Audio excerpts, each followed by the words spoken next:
સૌને નમસ્કાર। હું એડવોકેટ અશોક ભાલિયા।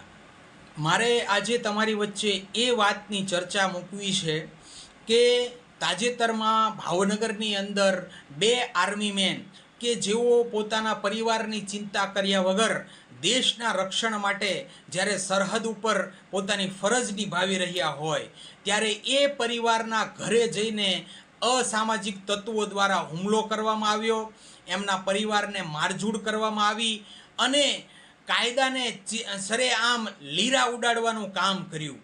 અને એ સંજોગોની અંદર કાયદો અને વ્યવસ્થા જાળવવા માટે ત્યાંના જે પોલીસ અધિકારીઓ જે છે એમણે આ અસામાજિક તત્વો ઉપર કાર્યવાહી કરવાને બદલે આ આર્મી મેનના પરિવારોને જે છે તે કડક કાયદાકીય પ્રોસેસની અંદર નાખીને એમની એરેસ્ટ કરવામાં આવ્યા અને એમાં દીકરીને પણ એરેસ્ટ કરવામાં આવી।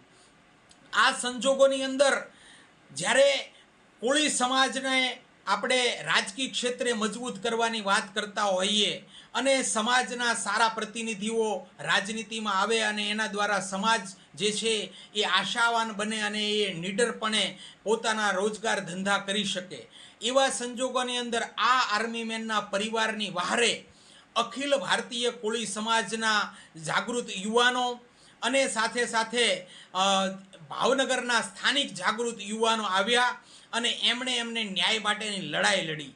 ત્યારે એ સંજોગોમાં મારે મારા અખિલ ભારતીય કોળી સમાજના જાગૃત આગેવાનો ભાઈ શ્રી જયેશભાઈ બારૈયા એડવોકેટ, બળદેવભાઈ સોલંકી, અશોકભાઈ મકવાણા મામસી અને એની સાથેના સાથીદાર એવા ખૂબ જ જાગૃત આગેવાન હિરેનભાઈ વાઘેલા, કિશનભાઈ મેર, સુરેશભાઈ ચૌહાણ, રમેશભાઈ જેઠવા, મુન્નાભાઈ કાંબડ, હરેશભાઈ મેર, સંજયભાઈ સોલંકી વર્તેજ અને સાથે સાથે દયાળભાઈ ગોહિલ, મુકેશભાઈ રાઠોડ, મનહરભાઈ રાઠોડ, દલિત સમાજના અગ્રણી શંભુભાઈ વાળા, ડીકે માળનાથ અને એની સાથે સાથે ખૂબ જ મોટી બહોળી સંખ્યામાં જાગૃત સામાજિક આગેવાનો।